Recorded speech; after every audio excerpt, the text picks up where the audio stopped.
नमस्कार, तुम्हा सर्वांचं आपल्या स्टडी पॉइंट या यूट्यूब चॅनलमध्ये स्वागत आहे. बघा, लाडकी बहीण योजना शिफारसपत्र. मी अंगणवाडी सेविका किंवा अंगणवाडी केंद्राचे नाव, तालुका, जिल्हा, मुख्यमंत्री माझी लाडकी बहीण योजना या योजनेअंतर्गत अर्जदार जी व्यक्ती असते त्या व्यक्तीचं पूर्ण नाव, श्रीमती, आधार क्रमांक, याचे यांचे पतीचे मृत्यू प्रमाणपत्र किंवा वडिलांचे मृत्यू प्रमाणपत्र, माननीय न्यायालयाचे आदेश लागू असेल तर तुम्हाला टिकमार्क करावा लागणार आहे. याची मी तपासणी केलेली असून त्यामध्ये सदर लाभार्थी महिलेच्या पती किंवा वडील मृत्यू झाल्यामुळे त्यांचे आधांक OTP प्राप्त होण्यास अडचण निर्माण झालेली आहे.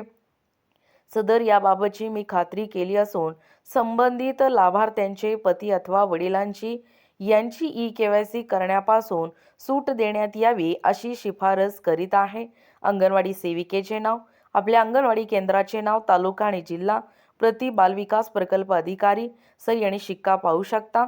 बघा, एकूणच अशा पद्धतीने लाडकी बहीण योजनेसंदर्भात ज्या महिला विधवा आहेत अशा महिलांसाठी संधी देण्यात आलेला आहे. त्याच संधीचं सोनं करत हे जे लाडकी बहीण योजना संदर्भात शिफारस पत्र आहे ते तुम्हाला अंगणवाडी केंद्रामध्ये मिळणार आहे. लवकरात लवकर जाऊन ज्या विधवा महिला आहेत त्यांनी अंगणवाडीत जाऊन हे शिफारस पत्र व आपले जे काही डॉक्युमेंट आहेत, मृत्यू प्रमाणपत्र व आधार कार्ड, ते अंगणवाडीत जमा करणं अत्यंत गरजेचं आहे. भेटूया पुढच्या व्हिडिओमध्ये. तोपर्यंत धन्यवाद.